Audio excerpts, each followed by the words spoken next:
Hello, friends. Welcome to Right Parenting Tips, your trusted guide on parenting and child health issues. My name is Dr. Mandar V. Bichu. I'm a specialist pediatrician, and today I'm going to talk about child nutrition, what we can improve. Food is the ingredient that binds us together. It binds us together across the countries, culture, and communities. The aims and objectives of today's talk will be to understand how to feed a baby and how to develop good food habits in childhood because they are the commonest worries for the parents. Most of the times, these things are handled on their own without any medical guidance. Many popular feeding practices often lead to spoiling the long term food habits of the children, and this presentation will try to correct the myths and misconceptions and try to educate about the right strategies to approach the childhood nutrition. So let's begin with some basics about nutrition in general.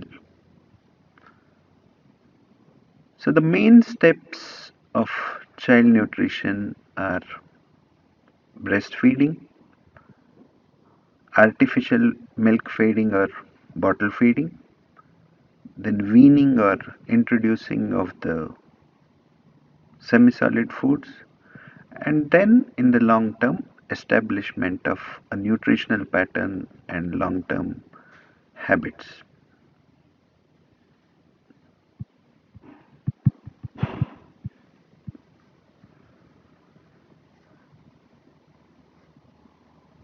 There are basic food groups like grains, fruits, vegetables and legumes, milk and dairy products, meat, poultry and seafood, oils and fats. A balanced diet has right amounts from each of these basic food groups. A balanced diet helps to meet nutritional needs, it prevents disease, it provides energy, and it also manages weight. In today's world, we are surrounded by chips, chocolates, cookies, candies, cakes, biscuits, burgers, pizzas, colas, ice creams, pickles, savories, sausages. All these foods are called as extra foods or non-essential foods. This also includes fast foods and packaged processed foods. These are calorie rich, nutrition poor kind of foods. That means they are not essential for nutrition and they are loaded with either salt, sugar, fats, or calories. These foods are mainly needed for what we call as the enjoyment of food.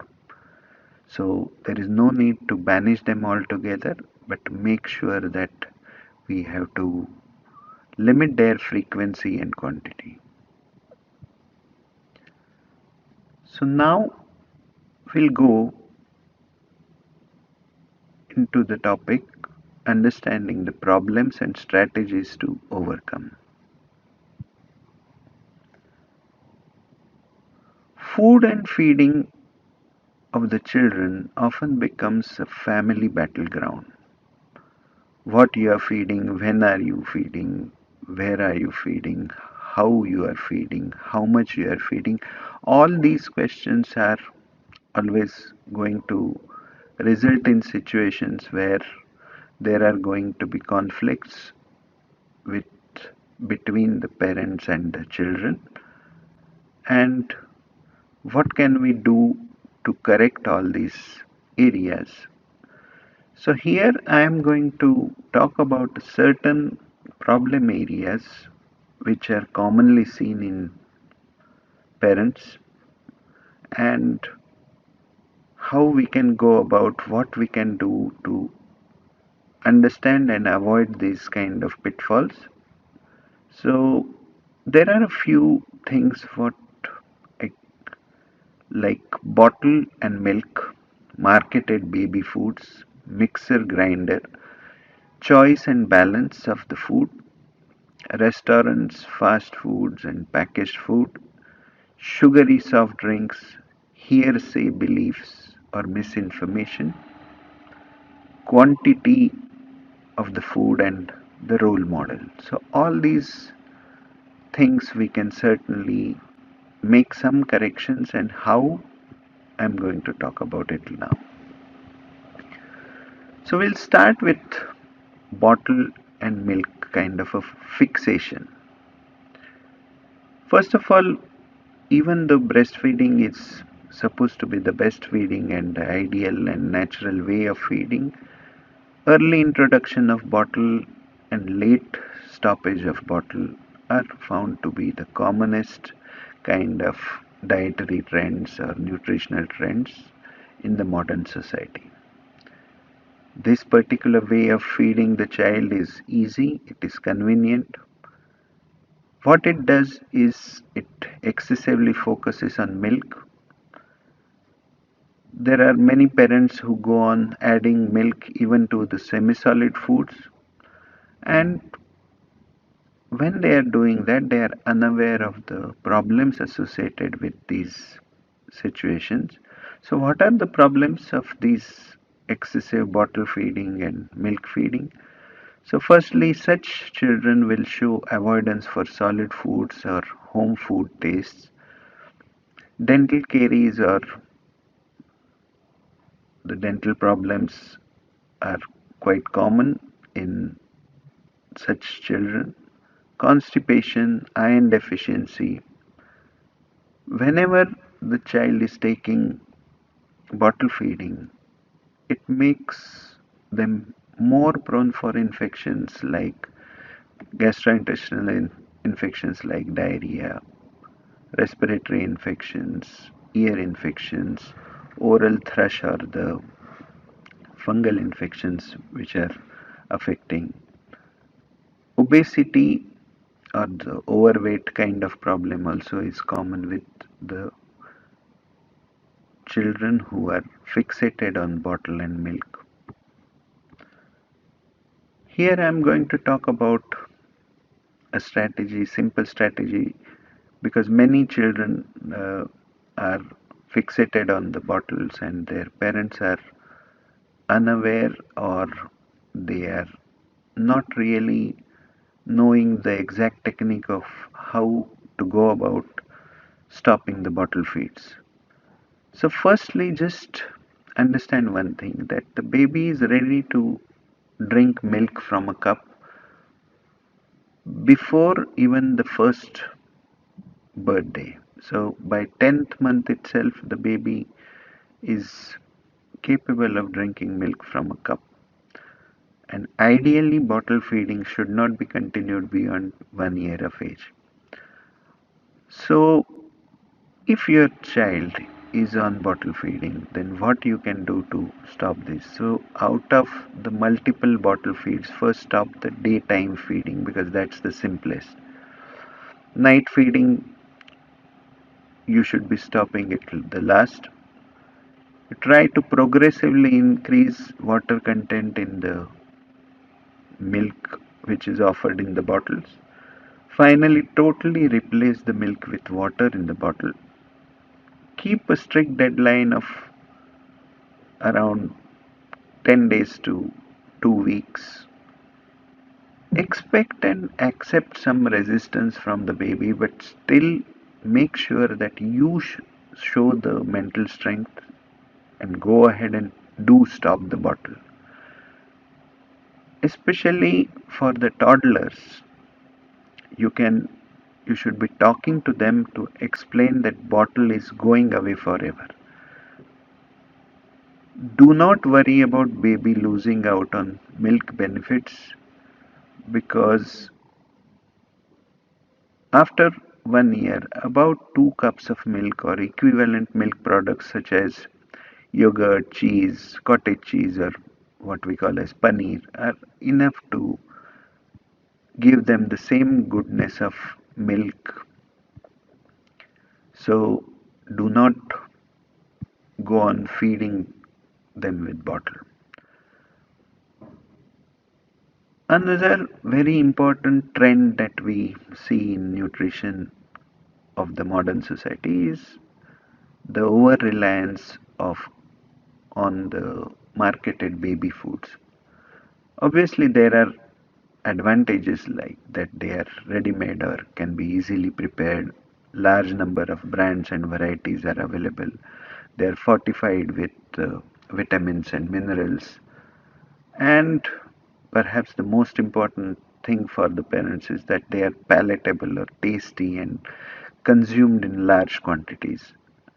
But I always tell my patients and their parents that it's almost like fast food for the babies because the disadvantages are they are expensive, they do have additives and preservatives.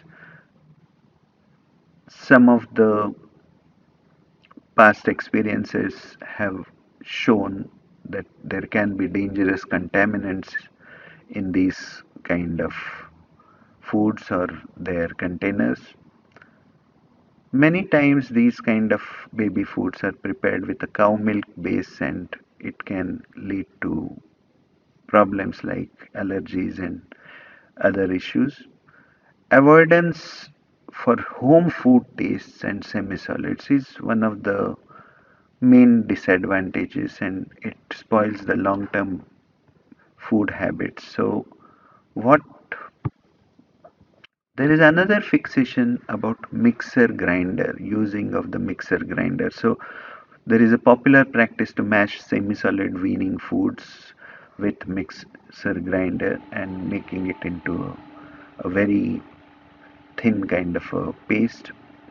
So understand one thing that the mashing or smashing the food with a spoon or our fingers is enough to do this kind of a paste. Mixer grinder usage to turn all the semi-solid foods into a fine paste is best avoided. Why? Because granularity of foods is an important part of food texture. Babies need to gradually learn to swallow such food. Babies who are fed on too smooth, pasty foods for long often show a choking tendency with normal food, even at an older age.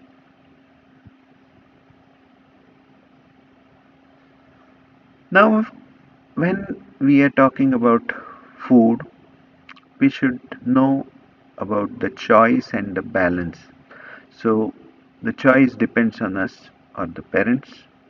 So, choose healthy ingredients and balance them well. So, we have already talked about different kind of basic ingredients of the diet. So, choose all these groups wisely or foods from all these groups.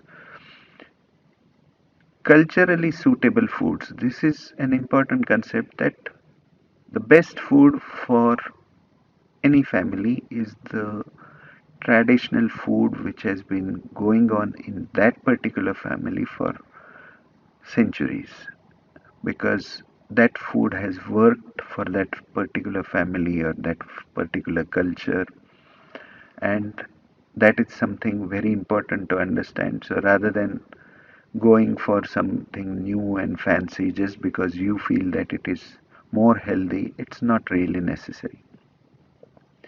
Simple strategies to use in this will be to use whole grains instead of refined flours, white meats instead of red meats, fresh meat instead of the frozen ones, leaner cuts instead of the fatty ones, fresh fruit instead of the fruit juices. Plant-based oils and diets have been shown to give better health outcomes. So include adequate fruits and vegetables and plenty of water. Here's an illustration of the ideal plate which is from the US guidelines and you can see that half of the plate is filled up with fruits and vegetables. In that also the vegetable part is more. The other half is filled with grains and proteins, and there is a small bowl of dairy product. So this kind of uh, distribution of your diet is supposed to be a good, balanced, healthy kind of a diet. One particular fixation we often see in parents is the hearsay beliefs, because typically people are asking family, friends, or taking non medical advice. There are lots of cultural prejudices. So the foods are labeled as hot, cold, or gassy. So, can I give it? Should I give it? So, and this kind of hesitation or obstruction is only for home foods. This is never a question for marketed baby foods. Yes, this is what I have seen in the long years of my practice. So, understand one thing, do not generalize these kind of hearsay beliefs. Each body system, each individual reacts differently to different foods. If at all you feel that a certain food is not agreeing with that particular individual system, seek medical guidance and take the decision only after that. Now I'm going to talk about weaning and how we should be going ahead with that. So usually now with the WHO advice is that the semi-solid food should be started after 6 months of exclusive breastfeeding. So the starting age is usually recommended as completion of 6 months. In the Indian subcontinent, usually we advise to start the semi-solid foods fourth month onwards. First and foremost thing again I will highlight is avoid prejudices about foods and take medical advice before you begin this process. Do not just go with whatever you have heard from family, friends, and any other kind of non-medical advice. Get a proper medical advice and then only go for your weaning. Avoid ready-made baby foods, or at least limit their usage significantly. Fresh, home cooked, natural foods should be your go to foods. Very important concept is no focus on quantity. Keep very small morsels and portions when you are starting. Encourage a variety of tastes, textures, and types of home foods. Start with mashed fruits, soups, rice, lentil kind of gruel, cooked vegetables, cooked minced meat, chicken. These kind of foods you can gradually begin one by one. Avoid mixer grinder, smash with spoon and fingers. Initially, you may start with liquid or very thin kind of semi-solid foods, but gradually thicken and coarsen the pureed and pasty kind of food offerings. Try to cook in the way the routine family foods are cooked. So even though before the age of 6 months we don't advise to start with sugar, salt, or even wheat kind of products, but later on when you are introducing, try to offer it in the way your routine family foods are cooked. So people are sometimes worried about the spices and other things, especially in the Indian setups, but whatever is culturally acceptable, you can start in the same manner. If you are worried about the spice levels, you can modify them as per your idea about the age, but do not worry too much about whether my baby will be accepting or uh, getting it getting any sorts of problems with that. So that usually the acceptance happens quite smoothly. Fish and egg are the two things which you can start after completion of 9 months. Try to keep an aim that by end of 1 year your child should be eating the full variety of family diet that you are usually cooking. And as it is, avoid too much of sugar, salt, or fried foods, using of butter, ghee, lard, these kind of things. So make sure that you are avoiding all these kind of issues. Restaurants, fast foods, and packaged foods, these kind of foods are now increasingly being used daily, and people are eating lesser number of home cooked meals. These are more palatable. They are sometimes cheaper to cook than the healthy home cooked foods, but they are definitely unhealthy. They are loaded with salt, sugar, and saturated fats, and obviously calories. They are having additives, preservatives, and they are called as calorie rich but nutritionally poor, nutrient poor, and their use is associated with many issues like obesity or overweight, diabetes type 2, hypertension or high blood pressure, heart disease, and even mental issues like depression.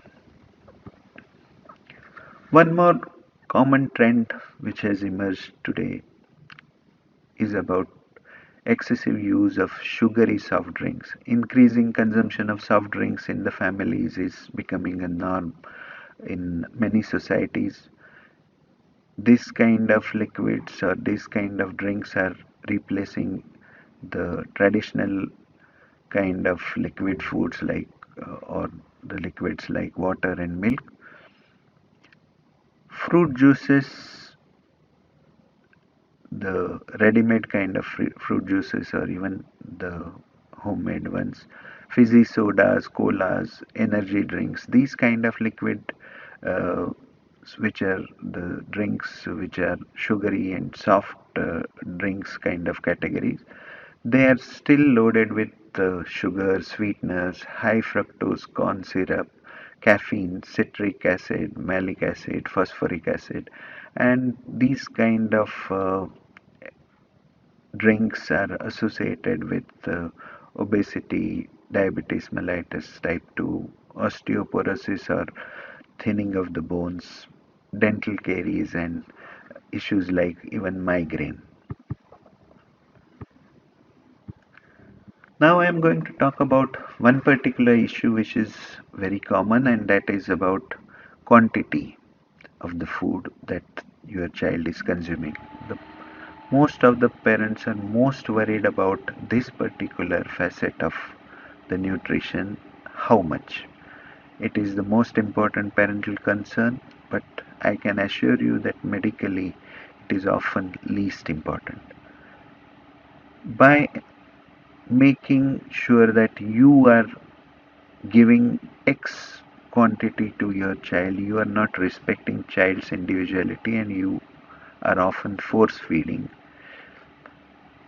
You may go on increasing portion size without really having an idea about the capacity of your child's appetite or system, and this may lead to food dislike or picky eating kind of habits and also cause issues like overweight, obesity, or even underweight because the child is not keen to eat and become a picky eater. And obviously there will be related medical issues with all this malnutrition in the family or in the restaurants whenever you are going. So just make sure that you're sharing foods and limiting portion sizes instead of really focusing too much on the quantity aspect of the food. Here now Again, like in any area for your child's habit development, the parental role model or the family role model becomes very, very important. So parents are always the first teachers and the role models for the children. They will learn and follow whatever food habits you are showing to them. So learn and follow good food habits yourself. Involve the child. Involve the child in even choosing, buying, and cooking of healthy food items. Educate them about healthy food habits. Make it into a fun and games kind of an activity. And very important part of the nutrition is the physically active family lifestyle also. So make sure that this particular aspect is also made clear to them right from the early childhood, that they remain physically active, and this will ensure the healthy nutrition. So healthy food habits when we are trying to develop in young children. What are the take home points? Firstly, learn right concepts and get medical advice. Get rid of cultural prejudices. Breastfeeding is best feeding. Avoid or limit bottle feeding. Get proper dietary advice at every stage or every concern that you are facing in these areas. Promote balanced home cooked fresh foods. Stock healthy snacks like nuts and fruits instead of stacking the packaged and processed kind of foods. Limit outside foods in general. Sharing food and smaller portions of food should be the family kind of habit. Set a good role model. Involve your child in that. Family meal should be an enjoyable experience, and always make sure that a good physical activity is included in this kind of a nutritional pattern. So thank you. Let's help make better new generation and together towards health, happiness and hope. Keep visiting Right Parenting Tips. Like, share and subscribe. Thanks once again. Bye bye.